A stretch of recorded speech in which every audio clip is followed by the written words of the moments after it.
여러분, 그럼에도 불구하고가 내 삶의 간증이 되시기를 권면합니다. 그분이 이웃들 도우라고 여기 또 얼마 내놨어요. 상당히 큰 돈을. 아, 그런가요? 네, 우리 성님 알고 계시네요. 예, 맞습니다. 그럼에도 불구하고라는 간증이 우리 안에서 일어나야지만 어떤 환경에 처할지라도 우리는 비록 인간이기에 때로는 낙심하고 실망하고 불평할 수 있어요. 하나님 그거 용서해 주세요. 우리가 불평하고 낙심하고 원망해도 용서해 주세요. 하지만 빨리 돌아켜야 돼. 빨리 유턴해야 돼. 유턴해서 그럼에도 불구하고 주님 감사합니다. 제 개인적으로는요, 시간이 오래 걸리기 때문에 짧게 간증을 드리지만 정말로 제가 지금 선교사님한테는 처음 말씀드렸고 우리 김영진 목사님한테는 간접적으로는 표현을 했지만 제가 너무 힘들었어요. 불과 며칠 전까지 제 삶을 포기하고 싶을 정도로, 정말 이 가정을 다 해체하고 싶을 정도로, 다 모든 것을 포기할 정도로 너무 진짜 힘든 상황이고 막 원망스러운 상황이고 막 이런 상황이었어요. 하지만 주님께서 은혜 주셨어요. 그러니까 이게 사회에서도 마찬가지잖아요. 생각의 전환이라는 게 필요한 거예요. 반대로만 생각을 하면은 어때요? 야, 그럼에도 불구하고 이 맛있는 걸 먹게 해주시고, 그럼에도 불구하고 돈을 벌게 해주시고, 그럼에도 불구하고 어때요? 자녀들 아프지 않게 건강하게 해주시고, 그럼에도 불구하고 이 시간에 함께 와서 예배드리게 해주시고, 그럼에도 불구하고 너무 많은, 감사할 게 너무 많은 거예요.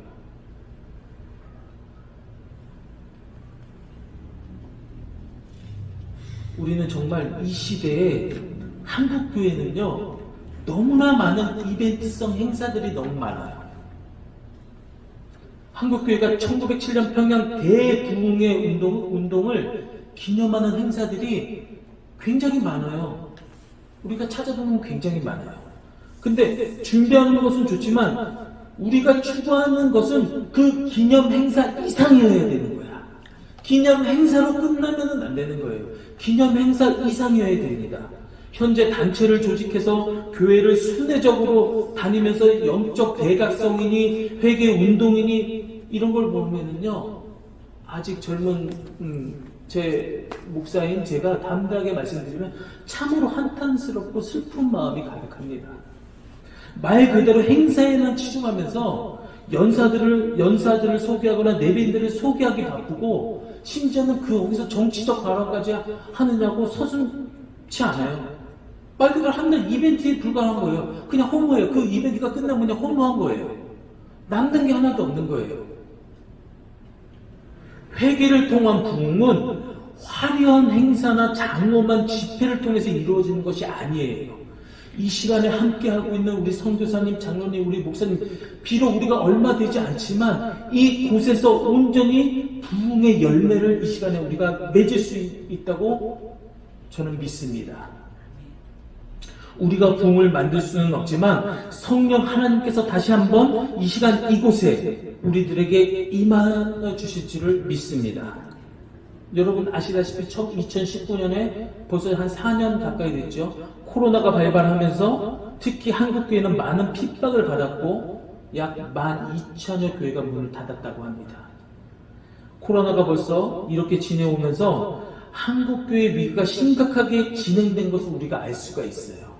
왜냐? 그거는 말씀이 부족했기 때문이에요. 기도가 부족했기 때문인 거예요.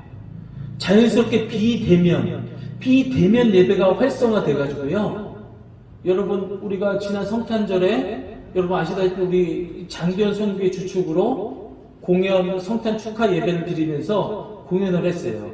부족하지만 제가 예수 그리스도의 역할을 하면서 수가성 여인에 대해서 나왔어요. 자, 수가성 여인이 그 얘기를 했죠. 주님, 우리는 이곳에서 예배를 드리는데 그대는 예루살렘에서 예배 드린다 하는데 어떻게 예배를 드려야 되겠습니까? 어떻게 예배를 드려야 되겠습니까? 그때 예수 그리스도가 뭐라 그래요? 너희는 신령과 진정으로 예배를 드려라. 신령과 진정으로 예배를 드리라는 건요, 더 이상 해석이 필요가 없는 거예요. 근데 자연스럽게 비대면 예배가 활성되면서 일부 진보주의 목사님들은요, 이거를 굉장히 감정적으로 다스려가지고 어떻게 얘기하냐면, 그래, 그 누워서 그냥 드려. 그냥 유튜브로 그냥 예배 드려. 사지가 다 멀쩡해요. 움직일 수 있어요. 비대면이라는 거는 코로나 때문에 혹은 내가 육신이 연약해서 그럼에도 불구하고 여러분, 제가 저희 막내딸 때문에 제가 세브란스 병원을 다녀왔잖아요. 거기서는요, 막 그냥 다리가 절단되고 막 호흡기 달면서도요, 어떻게든 예배를 드리려고 하나님께서 주시는 이 영상을 통해서 핸드폰을 보면서 겨우 꾸역꾸역 이러면서 예배를 드리고 있어요. 그런 분들한테는 이게 엄청난 도구인 거죠. 근데 사지가 다 멀쩡해. 예? 그러다가 자연스럽게 주일 예배도 어때요? 비대면으로 자꾸 습관하게 되다 보니까 이제 교회를 나오기 싫은 거야. 그러면서 나는 그래도 신령과 진정으로 예배 드릴 거야 그러면서 처음에는 주일 예배 때 어때요? 집에서 옷 저처럼 이렇게 정장 입고 머리새도 만지고 이러고 예배를 드려요. 이러고 예배를 드리다가 그 다음 주 되면 어떻게 하는지 알아요? 그때는 바지를 벗어. 위에는 안 보이니까. 그 다음 어떻게 되는지 알아요? 점점 누워서 봐. 그 다음 어떻게 되는지 알아요? 나중에 양복도 안 입어. 누가 안 보잖아. 나중에 누워서 봐. 그러다가 나중에는 휴대폰을 머리맡에 두고 자면서 틀어만 놔. 접속만 해놔. 이렇게 되는 거예요. 자연스럽게 비대면 예배가 활성되면서 대면 예배가 방역조치가 완화돼서 대면 예배가 전방적으로 허용이 됐음에도 불구하고 어때요? 이미 비대면 예배에 길들여진 사람들은 더 이상 교회에 출석을 하지 않게 되는 상황까지도 연출이 되는 거예요. 정말로 이거는 뭐냐면 간단히 살펴보면은 예배의 본질인 말씀과 기도가 없었기 때문입니다. 교회에서 그렇게 가르치지를 못했던 거예요. 교회에서 말씀과 기도가 얼마나 중요한지 그거에 대해서 제대로 가르쳐주지 못했던 거예요. 여러분, 우리 코이노니아라고 하죠? 우리가 서로 교제하는 게 얼마나 아름답습니까? 이렇게 함께 교제해서 식탁을 나누고 말씀을 나누고 이곳에 드디어 성령님이 임하시는 거예요. 정말로 그런 이유가 뭐냐면은 교회 성장에만 치중하면서 오늘날 어떻게 보면 우리 목회자들이 많은 우리 성도들과 삶의 방향을 제대로 제시를 못한 거예요. 우리의 삶의 방향이 어떤 것인지 어떤 방향으로 가야 되는 건지 제시를 못했기 때문입니다. 그래서 교회가 제 기능을 못하기 때문에 어때요? 목회자들의 영적 권위가 상실이 돼버린 거예요. 영적 권위가 상실되다 보니까 이런 문제들이 발생되는 거예요. 따라서 우리는 매일 말씀 안에 있어야 돼요. 늘 말씀 안에 거해야 돼요. 말씀을 삼하고 그 말씀대로 우리를 이끌어 주세요, 주님. 이 말씀대로 우리를 이끌어 주세요, 주님. 우리는 늘 고백해야 됩니다. 여러분, 아시다시피 우리 개신교의 산증인 방진일 목사님은 본인이 목사주 70주년을 맞아서 이제 조선일보에서 인터뷰한 내용을 잠깐 제가 좀 알려드리면 기독교인이라면 성경 공부와 기도가 근본이라고 강조를 하고 있어요. 말 그대로 말씀과 기도가 근본이라는 얘기인 거예요. 오늘날 우리는 다시 장대훈 교회에 임하였던 영적 대부흥운동의 성격을 이해하고 다시 한번 하나님께서 주시는 말씀으로 돌아가야 됩니다. 그 말씀으로 돌아가야 돼요. 여러분, 오늘 말씀 보시면은 뭐래요? 지금이라도 12절에 보면 이렇게 나오잖아요. 지금이라도 너희는 진심으로 회개하여라. 나 주가 얘기한다. 금식하고 통곡하고 슬퍼하면서 나에게로 돌아오라. 오늘 말씀의 주제가 여호와께 돌아가자입니다. 여러분, 여호와께 돌아가자라는 찬양이 있어요. 그 찬양의 가사를 보면은 우리는 돌아서도 그는 돌아서지 않아요. 그가 누구예요? 하나님께서는 돌아서지 않아요. 우리는 멈추지만은 하나님은 계속 역사하시고 계세요. 여러분 보시면은 우리가 손을 이렇게 잡죠. 하나님의 손이 있어요. 이건 나의 손인 거예요. 하나님은 나를 항상 이렇게 잡고 계셔요. 하나님께서 나를 항상 절대 안 놓치신다니까? 내가 사망의 음침한 골짜기를 다닐지라도 어디를 다닐지라도 절대 나를 놓지 않으세요. 근데 이렇게만 잡고 있고 나는 안 잡고 이렇게 붙들린 마음만 되어 있는 거야. 근데 하나님이 나 이렇게 잡고 계셨을 때 내가 하나님을 견고하게 잡는다 그러면 절대 떨어지지 않죠. 그냥 이끌리는 게 아니라 그냥 자연스럽게 하나님과 동행하는 거예요. 이제는 이끌린 삶이 아니라 하나님의 말씀과 동행하는 삶이 되는 것입니다. 믿으십니까? 아멘. 여러분, 핵심적인 구절이 있어요. 13절에 옷을 찢지 말고 마음을 찢어. 우리의 마음을 찢으란 말이에요. 주 너의 하나님께 또 반복하죠. 주 너의 하나님께로 돌아와. 주님께서는 자비롭고 은혜롭고 오래 참고 한결같이 사랑을 베푸시고 불쌍히 여기는 마음이 많으셔서 뜻을 돌이켜서 재앙을 거두신다. 이런 뜻인 거예요. 우리가 얼마나 인간이 생각합니까? 얼마나 배교되는 짓을 많이 합니까? 그럼에도 불구하고 그는 선하시고 의로우시기 때문에, 자비하시기 때문에 우리를 늘 기다리고 계세요. 우리가 이제는 이끌림 바 되지 말고 견고하게 하나님과 동행하는 삶이 되시기를 바랍니다. 먼저 우리는 하나님께서 원하시는 부흥운동이 돼야 되고, 그 부흥운동이 변질되면 안 되는 거예요. 누구를 내세우기 위한 어떤 단체를 설립하기 위한 부흥운동이 돼서는 안 됩니다. 먼저 우리 목회자들부터 통회하고 자복하는 심령으로 철저히 우리의 죄악들을 회개해야 되는 것입니다. 철저하게 저는 회개를 강조하고 싶습니다. 진정한 회개가 있어야만 우리가 회복할 수가 있는 거예요. 여러분, 제가 지금 저 뒤에 제 아들도 있지만은 저도 아직까지 진정으로 우리 아들한테 회개를 안 했어요. 용서를 구하지 않았어요. 하지만 간접적으로 용서를 구했어요. 근데 느껴져요. 제가 부끄럽지만 저도 고백하지만 진정으로 용서를 구하지 않고 제가 조금 저도 간접적으로 용서를 구했을 때 회복이 일어나더라고요. 아들과 저의 관계도 조금씩 회복이 일어나요. 그럼 어떻게 돼요? 진정한 회개의 고백이 우리한테 있어야 되는 것입니다. 여러분, 사도 바울의 대단하신 분이죠. 사도 바울의 15장 31절에 이런 말씀이 있어요.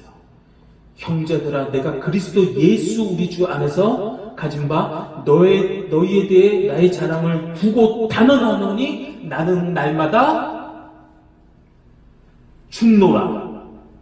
야, 아니 사도 바울이 얼마나 대단한 사람입니까?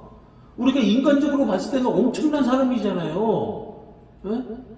학식으로도 대단한 사람이고 가문도 대단한 사람이고, 그런 사람이 어때요? 예수 그리스도를 만나고 수많은 전도 여행을 다니면서 교회를 세우고 후임자를 세우고 선교여행을 하면서 어때요? 자기 스스로 고백하는 거예요. 예수 그리스도 안에서 나는 날마다 죽노라. 우리는 날마다 죽어야 됩니다. 성령 안에서 날마다 죽어야 됩니다. 현재 한국교회에 영향력을 행사하는 지도자들 많지요? 또는 목회자들 많지요?